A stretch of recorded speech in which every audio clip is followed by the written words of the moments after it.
For centuries, knowledge has been hidden in plain sight across the sands of time. Whispers of lost civilizations, cryptic symbols, and forbidden histories have been erased or concealed. What if the truth was never lost, but hidden?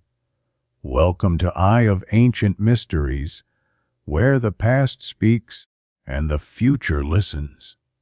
Sit back, open your mind, and prepare to uncover the untold secrets of our world. Let the journey begin now. The absolute time paradox.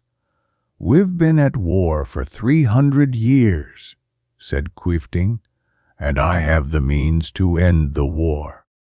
I can destroy the Hellene Regency."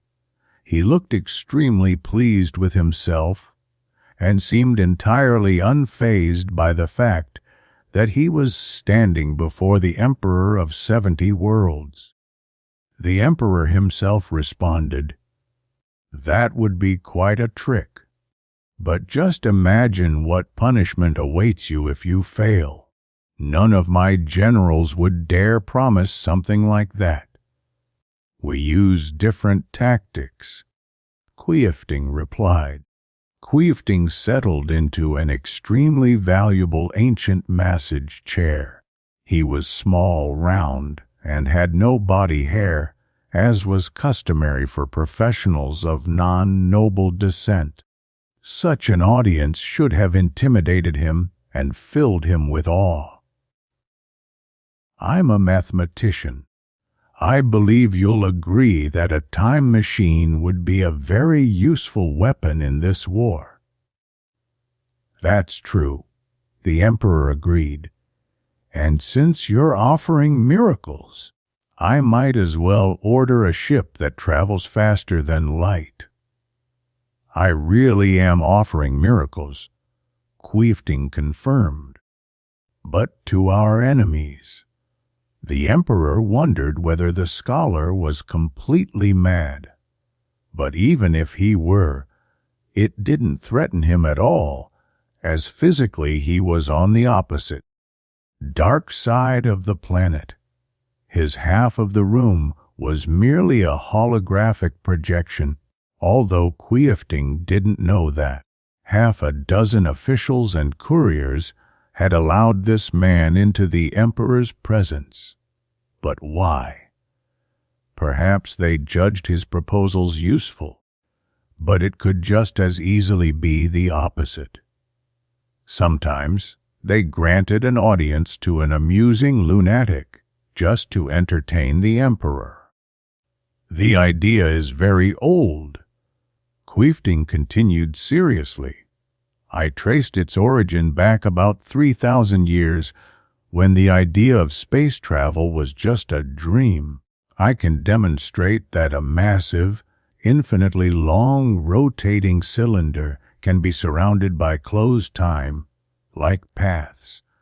It seems reasonable to assume that a long, but not infinite." "Wait a minute, I think I'm missing something." "You take a massive cylinder," Quifting patiently explained again, "and rotate it very quickly. I can set a course for a spacecraft to orbit the cylinder and return to its starting point in space-time." "So, this would be a functioning time machine, right? I assume relativity theory is involved, but does the cylinder really need to be infinitely long?" "I don't think so. A sufficiently long, finite cylinder would behave the same, except near its edges. And when you say you can demonstrate your idea to another mathematician, otherwise, I wouldn't have been allowed to meet your Majesty. In addition, there is historical evidence to suggest that the cylinder doesn't need to be infinite." This impressed the Emperor. "Historical? Really? Surprising, isn't it?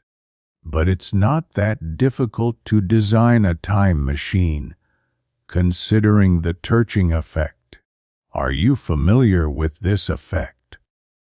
That's what makes the hulls of our ships so strong, the Emperor replied. Yes. The cylinder needs to be very durable to withstand the rotation without falling apart. Of course, building it would be extremely expensive, but others have attempted similar projects. For example, the Association of Six Worlds started building such a cylinder during the period of free trade. Really, we have evidence. In fact, archaeologists had these records 50 years ago, but they had no idea what the construction was for. Idiots. But that's not important.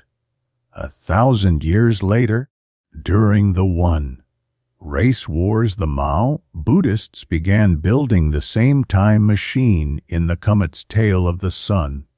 Also, behind the nebula coal sack, there's a similar long, massive cylinder.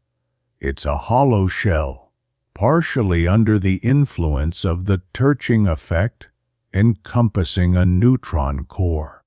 We believe it was built by an alien race called the Chiprizi. The ends are corrugated, likely to compensate for the negative effects. Nearby, there are rocket engines ready to be attached to rotate it. Has no one ever finished any of these machines? No one! Queefting stressed, his face stretching into a fierce smile. There was no doubt that the scholar felt no reverence for the emperor. A mathematician has absolute control over his own empire, which is much more predictable and easier to manage than any version of the universe the emperor might believe in. The Association of Six Worlds fell apart when their project was still in its infancy. The Mao Buddhists' attempt. Well, you know what happened to the solar system during the race wars. As for the Chiprizi race, as far as I understand, their interstellar voyages, spanning generations, led to their extinction due to a disruption in their biorhythms. That's ridiculous! Whatever happened, they were wiped out, and they left behind the half-finished artifact. I still don't fully understand you, the emperor admitted. He was tall, muscular, with a boxer's physique. In this current era, a healthy appearance was a sign of aristocratic heritage. Are you trying to tell me that building a time machine is not particularly complex, though an expensive endeavor, and once it's complete, the machine will be able to transport an unlimited number of ships? Is that it? Oh, yes. And we will be able to send our warships back in time to wipe out the ancestors of our enemies.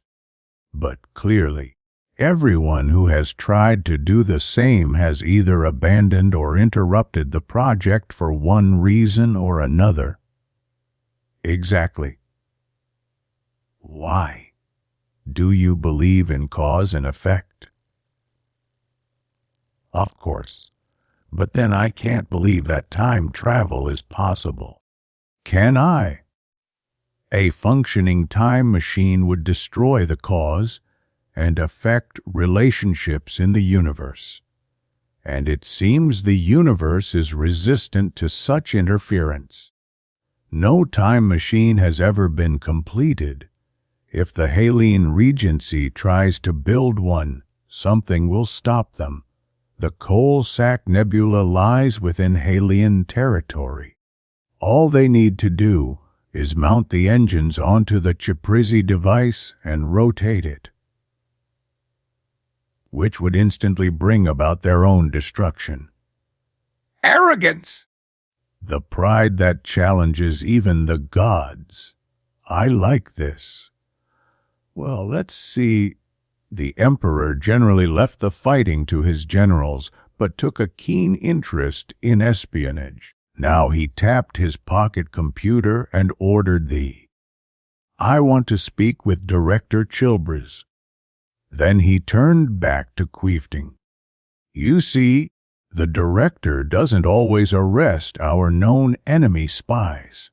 Sometimes he just keeps them under surveillance.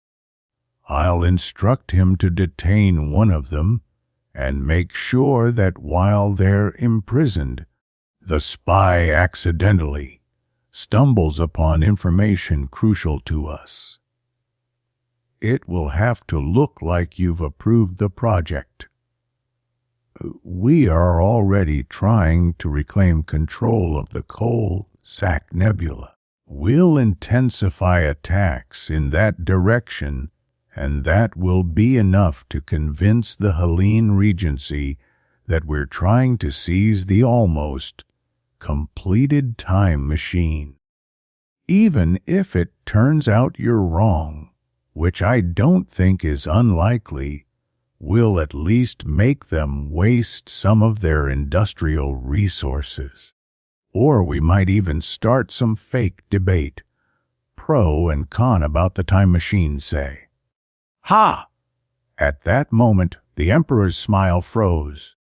"But what do we do if they actually go ahead and build the machine?" "That won't happen." "But you said it's possible. The mathematical calculations prove it." "That's the point, Your Majesty. The universe itself opposes such an action." Queefting smiled confidently. "Don't you believe in cause and effect?" "Of course." A violet, white light flashed through the windows behind the mathematician, turning him into a sharply outlined black silhouette. Queefting rushed forward and collided with the holographic wall. His eyes were shut. His clothes were smoldering. "What is this?" he screamed. "What's happening?"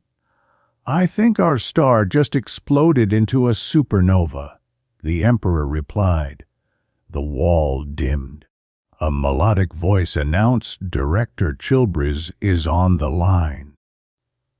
It doesn't matter anymore. It was pointless to explain to the director how to convince their enemies to try building a time machine. The universe had once again protected its causal foundation with a grim ferocity. Director Chilbers was doomed, and Queefting had still managed to end the war. The emperor walked to the window. A dazzling aurora twisted in the sky, and the light grew brighter and brighter.